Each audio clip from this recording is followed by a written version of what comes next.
ठीक है, देखो एवरीवन ऑफ के बाद प्लूरल नाउन या प्लूरल प्रोनाउन का प्रयोग किया जाता है, ना कि सिंगुलर नाउन या प्रोनाउन का।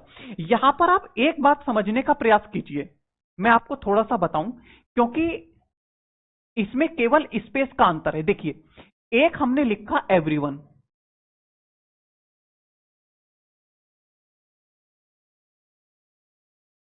ठीक है, हमने एवरीवन में स्पेस नहीं लिया, वहीं हमने लिखा एवरीवन,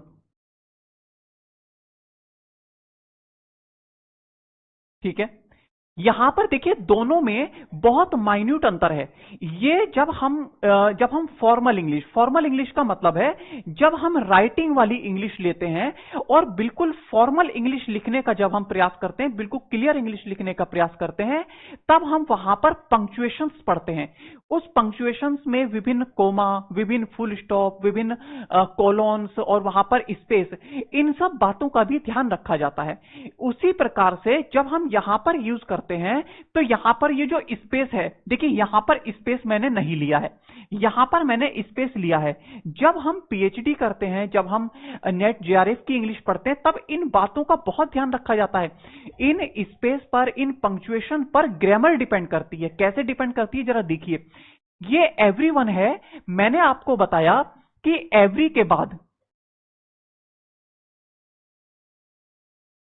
बाद ऑफ का प्रयोग नहीं किया जाता है, मैंने ये बात आपको बताई थी, ठीक है।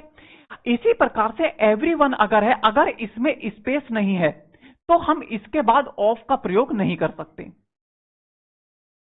ठीक है। एवरीवन के बाद अगर इसमें स्पेस नहीं है तो हम ऑफ का प्रयोग अगर करेंगे तो ये गलत माना जाएगा, ये बहुत एडवांस्ड लेवल की ग्रामर है। अगर इसमें स्पेस है तब हम ऑफ का प्रयोग कर सकते हैं, ठीक है। क्यों कर सकते हैं? क्योंकि एवरी के बाद जो ये वन का प्रयोग है, ये कैसे करके प्रयोग है, ये उसी तरह से प्रयोग है जैसे मैंने आपको कहा था एवरी मेंबर, मैंने आपको कहा था ना एवरी मेंबर। जैसे देखिए